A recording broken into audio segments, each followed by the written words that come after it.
ಈಗಾಗಲೇ ನಡೆದಿರುವಂತಹ ದುರಂತ ಈ ವಿಚಾರಕ್ಕೆ ಸಂಬಂಧಪಟ್ಟಂತೆ ಬಹಳಷ್ಟು ಅಂಶಗಳು ಹೊರ ಬರ್ತಾನೆ ಇದ್ದಾವೆ. ಯಾಕಂದರೆ ಅನೇಕ ಅನುಮಾನಗಳಿದ್ವು.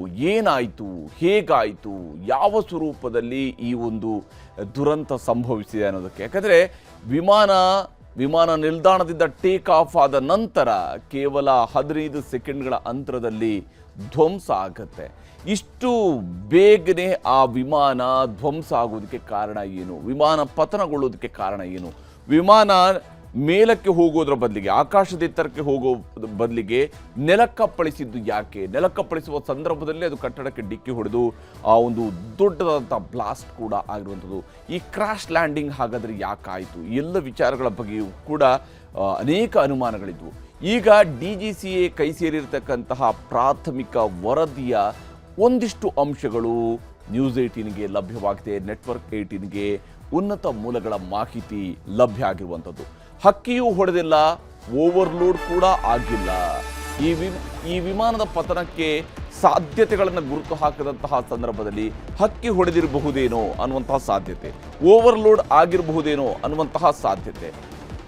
ಆದರೆ ಅವು ಆಗಿಲ್ಲ ಅನ್ನುವಂಥದ್ದು ಈಗ ಗೊತ್ತಾಗ್ತಾ ಇದೆ. ಕಾರಣವೇ ಗೊತ್ತಾಗದೆ ನಿಗೂಢ ಪತನ ಆಗಿದೆ. ಇನ್ನಷ್ಟು ಈ ವಿಮಾನ ಪತನಕ್ಕೆ ಇರುವಂತಹ ಕಾರಣಗಳ ಹುಡುಕಾಟ ಮುಂದುವರೆದಿದೆ. ಘಟನಾ ಸ್ಥಳದಲ್ಲಿ DVR ಪತ್ತೆಯಾಗಿದೆ. ಬ್ಲಾಕ್ ಬಾಕ್ಸ್ಗಾಗಿ ಹುಡುಕಾಟ ಮುಂದುವರೆದಿದೆ. ಮತ್ತು ವಿದೇಶಗಳಿಂದ ಕೂಡ ಕಣ್ಣೀರಿಡುತ್ತಾ ಸಂಬಂಧಿಕರು ಬರ್ತಾ ಇದ್ದಾರೆ. ಚಿಕಿತ್ಸೆ ಪಡೆದು ಆಸ್ಪತ್ರೆಯಿಂದ ಡಿಸ್ಚಾರ್ಜ್ ಆಗಿದ್ದಾರೆ ಕೆಲ ವಿದ್ಯಾರ್ಥಿಗಳು. ಒಟ್ಟಾರೆಯಾಗಿ ಇಡೀ ದುರಂತ ಮನ ಕಲಕುವಂತೆ ಮಾಡಿದೆ. ಅಹಮದಾಬಾದ್ನ ಒಂದೊಂದು ದೃಶ್ಯವೂ ಕೂಡ ಸಾವಿರ ಕಥೆಗಳನ್ನು ಹೇಳ್ತಾ ಇದ್ದಾವೆ. ಇಲ್ಲಿ ತಮ್ಮವರನ್ನು ಕಳ್ಕೊಂಡಂಥವರ ನೋವು ಒಂದು ಕಡೆ, ಮತ್ತೊಂದು ಕಡೆಯಲ್ಲಿ ಗಾಯಾಳುಗಳ ಪರಿಸ್ಥಿತಿ ಮತ್ತೊಂದು ಕಡೆ. ಹೀಗೆ ತನ್ನ ಪತ್ನಿಯ ಚಿತಾಭಸ್ಮವನ್ನು ಇಲ್ಲಿ ನದಿಯಲ್ಲಿ ಬಿಡೋದಿಕ್ಕೆ ಅಂತ ಹೇಳ್ಕೊಂಡು ಹುಟ್ಟೂರಿಗೆ ಬಂದಂತಹ ವ್ಯಕ್ತಿ ವಾಪಸ್ ಫ್ಲೈಟ್ ಹತ್ತಿದ್ರೆ ಆತ ಕೂಡ ಇಹಲೋಕವನ್ನು ತ್ಯಜಿಸಿದ್ದಾನೆ ಅಂತ ಹೇಳಿದರೆ ಎಂತಹ ಪರಿಸ್ಥಿತಿ ಇರಬಹುದು ಅನ್ನುವಂಥದ್ದು ನಮ್ಮ ಅರಿವಿಗೆ ಬರುತ್ತೆ. ಹಾಗಾದರೆ ಈ ವಿಮಾನ ದುರಂತಕ್ಕೆ ಕಾರಣಗಳು ಏನು? ಇದಕ್ಕೆ ಈಗ ಕಾರಣಗಳ ಹುಡುಕಾಟ ಬಹಳ ತೀವ್ರಗತಿಯಲ್ಲಿ ಸಾಗಿದೆ. ಅದರಲ್ಲಿ ಒಂದಿಷ್ಟು ಅಂಶಗಳು ಈಗ ಲಭಿಸ್ತಾ ಇರೋದು, ಅಂದರೆ ಇದು ರೂಲ್ ಔಟ್ ಮಾಡಿರ್ತಕ್ಕಂತಹ ಕಾರಣಗಳು. ಈ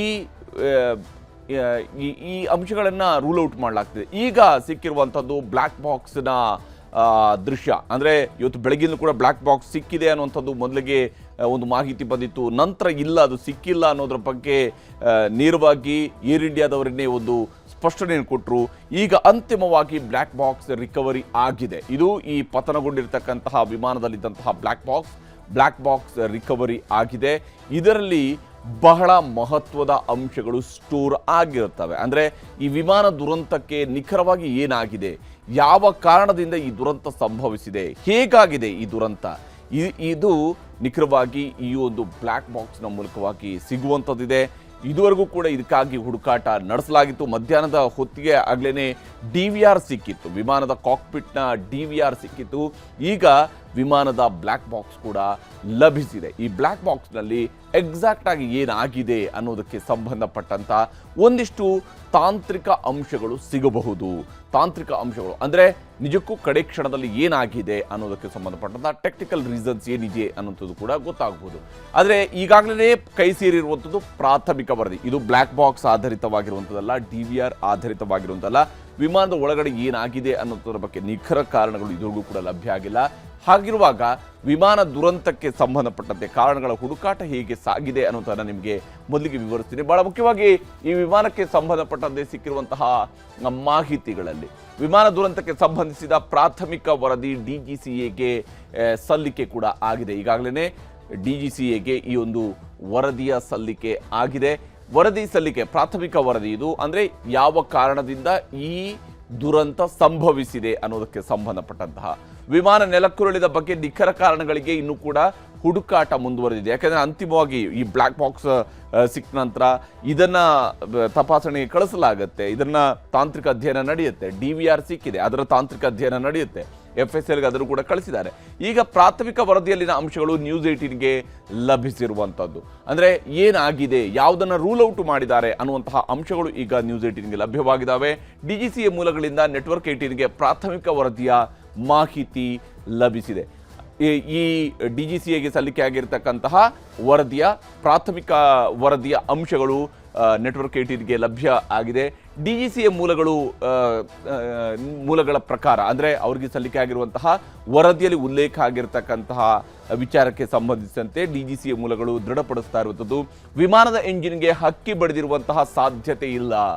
ಅಂದರೆ ಈ ಹಕ್ಕಿ ಬಡಿದಿರುವಂಥದ್ದಾಗಲಿ ಅಥವಾ ಹಕ್ಕಿ ಬಡಿದಿದ್ದಕ್ಕೆ ಪೂರಕವಾಗಿರ್ತಕ್ಕಂಥ ಯಾವುದೇ ಅಂಶಗಳು ಕೂಡ ಇಲ್ಲಿ ಸಿಕ್ಕಿಲ್ಲ. ಹಾಗಾಗಿ ಹಕ್ಕಿ ಬಡಿದು ಈ ವಿಮಾನ ದುರಂತ ಸಂಭವಿಸಿರಬಹುದು ಅನ್ನುವಂತಹ ಸಾಧ್ಯತೆಯನ್ನು ಅಲ್ಲಗಳೆಯಲಾಗಿದೆ.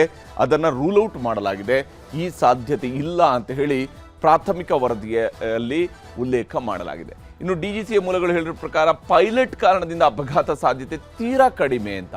ಅಂದರೆ ಪೈಲಟ್ ಏನೋ ಮಾಡದ ಕಾರಣದಿಂದಾಗಿ ಈ ಅಪಘಾತ ಸಂಭವಿಸಿರಬಹುದು ಅನ್ನುವಂತಹ ಸಾಧ್ಯತೆ. ಯಾಕಂದರೆ ಇನ್ನು ಟೇಕ್ ಆಫ್ ಆಗ್ತಾ ಇತ್ತಷ್ಟೇ. ಟೇಕ್ ಆಫ್ ಆಗುವಂತಹ ಸಂದರ್ಭದಲ್ಲಿ ಆಲ್ ಅಲರ್ಟ್ ಇದ್ದೇ ಇರ್ತಾರೆ, ಸಂಪೂರ್ಣವಾದಂಥ ಅಲರ್ಟ್ ಇದ್ದೇ ಇರ್ತಾರೆ. ಹೀಗಾಗಿ ಪೈಲಟ್ನ ಕಾರಣದಿಂದ, ಪೈಲಟ್ ಲೋಪದಿಂದಾಗಿ ಈ ಅಪಘಾತ ಸಂಭವಿಸಿರಬಹುದು ಅನ್ನುವಂತಹ ಸಾಧ್ಯತೆಯೂ ಕೂಡ ಇಲ್ಲ ಅನ್ನೋದನ್ನು ಈಗಾಗಲೇ ಪ್ರಾಥಮಿಕ ವರದಿಯಲ್ಲಿ ಉಲ್ಲೇಖ ಮಾಡಲಾಗಿದೆ ಅನ್ನೋದನ್ನು DGCA ಮೂಲಗಳು ಕನ್ಫರ್ಮ್ ಮಾಡ್ತಾ ಇರುವಂಥದ್ದು. ಮೂರನೇದು, ವಿಮಾನದಲ್ಲಿ ಓವರ್ಲೋಡ್ ಸಾಧ್ಯತೆ. ಅಂದರೆ ಈ ವಿಮಾನದಲ್ಲಿ ಅಗತ್ಯಕ್ಕಿಂತ ಹೆಚ್ಚು ಭಾರ ಇತ್ತು. ಈ ಅಗತ್ಯಕ್ಕಿಂತ ಹೆಚ್ಚು ಭಾರ ಇದ್ದ ಕಾರಣದಿಂದಾಗಿ, ಅದು ಓವರ್ಲೋಡ್ ಆದಂತಹ ಕಾರಣದಿಂದಾಗಿ ವಾಯು ಘರ್ಷಣೆಯ ಸಂದರ್ಭದಲ್ಲಿ ಅದು ಪತನಗೊಂಡಿರಬಹುದು, ಅದು ಸರಿಯಾಗಿ ಬ್ಯಾಲೆನ್ಸ್ ಆಗದೇ ಇರಬಹುದು, ಹಂಗಾಗಿ ಪತನಗೊಂಡಿರಬಹುದು ಅನ್ನೋಂಥ ಸಾಧ್ಯತೆಯನ್ನು ಕೂಡ ತಳ್ಳಿ ಹಾಕಲಾಗಿದೆ. ಯಾಕಂದರೆ ಇದರಲ್ಲಿ ಆಲ್ರೆಡಿ ಈ ವಿಮಾನದಲ್ಲಿ ಕೆಲವು ಪ್ಯಾಸೆಂಜರ್ಸ್ ಕೂಡ ಇರಲಿಲ್ಲ. ಅಂದರೆ ಎಲ್ಲ ಸೀಟ್ಗಳು ಭರ್ತಿ ಆಗಿರಲಿಲ್ಲ, ಕೆಲವು ಪ್ಯಾಸೆಂಜರ್ಸ್ ಬಂದಿರಲಿಲ್ಲ ಅನ್ನುವಂಥ ಅಂಶವೂ ಕೂಡ ಇರೋದು. ಹೀಗಾಗಿ ಈ ವಿಮಾನದಲ್ಲಿ ಅಂತಹ ಸಾಧ್ಯತೆಯೂ ಕೂಡ ಇಲ್ಲ, ಓವರ್ಲೋಡ್ನ ಸಾಧ್ಯತೆಯೂ ಕೂಡ ಇಲ್ಲ.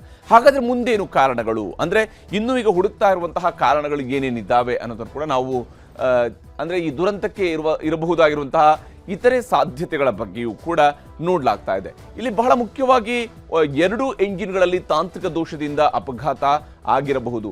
ಯಾಕೆಂದರೆ ಯಾವುದೇ ಒಂದು ಎಂಜಿನ್ನಲ್ಲಿ ಮಾತ್ರ ತಾಂತ್ರಿಕ ದೋಷ ಆಗಿದ್ರೆ ಅಂತಹ ಸಂದರ್ಭದಲ್ಲಿ ವಿಮಾನ ಏಕಾಏಕಿ ಅದು ಪತನ ಆಗೋದಿಲ್ಲ, ಅಂದರೆ ಅದು ಕೆಳಕ್ಕೆ ಬರೋದಿಲ್ಲ. ಯಾವುದೇ ಒಂದು ಎಂಜಿನ್ನಲ್ಲಿ ಈ ವಿಮಾನದಲ್ಲಿ ಪರ್ಟಿಕ್ಯುಲರ್ಲಿ ಬೋಯಿಂಗ್ 787 ವಿಮಾನಕ್ಕೆ ಸಂಬಂಧಪಟ್ಟಂತೆ ಹೇಳೋದಿದ್ರೆ ಒಂದು ಎಂಜಿನ್ ಮೂಲಕವಾಗಿ ಕೂಡ ಅದು ನಂತರ ಪರಿಸ್ಥಿತಿ ಎಂಥದೇ ಪ್ರತಿಕೂಲ ಸಮಯದಲ್ಲೂ ಕೂಡ ಅದನ್ನು ಸೇಫ್ ಲ್ಯಾಂಡ್ ಮಾಡೋದಕ್ಕೆ ಅವಕಾಶಗಳಿತ್ತು. ಕ್ರಾಶ್ ಲ್ಯಾಂಡ್ ಆಗಬೇಕಾದಂತಹ ಅವಶ್ಯಕತೆ ಇರಲಿಲ್ಲ ಅನ್ನುವಂಥದ್ದು ಇದೆ.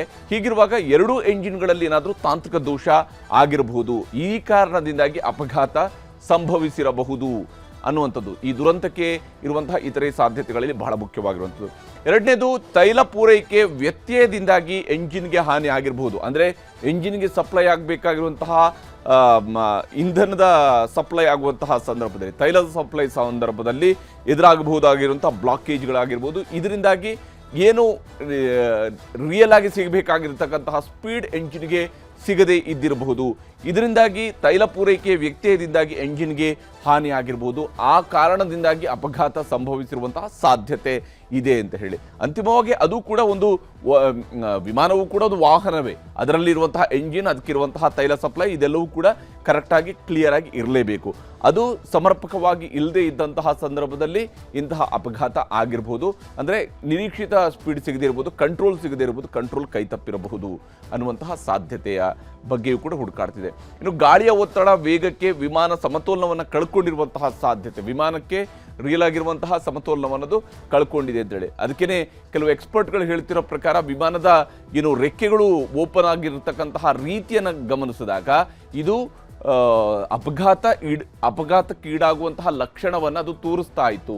ಇದು ಯಾವುದೇ ಕಾರಣಕ್ಕೂ ಕೂಡ ಇದನ್ನು ಬ್ಯಾಲೆನ್ಸ್ ಮಾಡೋದಕ್ಕೆ ಸಾಧ್ಯ ಇಲ್ಲದಿರತಕ್ಕಂತಹ ಸ್ಥಿತಿಯಲ್ಲಿದ್ದು ಇದು ಅಪಘಾತಕ್ಕೀಡಾಗಬಹುದು ಅನ್ನುವಂಥದ್ದು. ಅಂದರೆ ಫ್ಲೈ ಆದಂತಹ ಸಂದರ್ಭದಲ್ಲಿ ವಿಮಾನದ ರೆಕ್ಕೆಗಳು ಚಾಚಿಕೊಂಡಿರುವಂತಹ ರೀತಿಯಿಂದ ಆ ಆ್ಯಂಗಲನ್ನು ನೋಡಿಕೊಂಡು ಕೆಲವು ಎಕ್ಸ್ಪರ್ಟ್ಸ್ ಹೇಳ್ತಿದ್ದಾರೆ ಇದು ವಿಮಾನದಲ್ಲಿ ಯಾವುದೋ ತಾಂತ್ರಿಕ ತೊಂದರೆ ಇತ್ತು, ಈ ಕಾರಣಕ್ಕಾಗಿ ಅದಕ್ಕೆ ಸಮತೋಲನ ಸಿಕ್ಕಿಲ್ಲ, ಹಾಗಾಗಿ ಇಂಥದ್ದೊಂದು ಸ್ಥಿತಿ ನಿರ್ಮಾಣ ಆಗಿರಬಹುದು ಅನ್ನೋದರ ಬಗ್ಗೆ ಹೇಳ್ತಾ ಇದ್ದಾರೆ. ಹೀಗಾಗಿ ಈ ಸಾಧ್ಯತೆಗಳ ಬಗ್ಗೆಯೂ ಕೂಡ ಈಗ ಹುಡುಕಾಟಗಳು ನಡೀತಾ ಇದ್ದಾವೆ, ಹೇಗಾಯಿತು ಅನ್ನೋದರ ಬಗ್ಗೆ.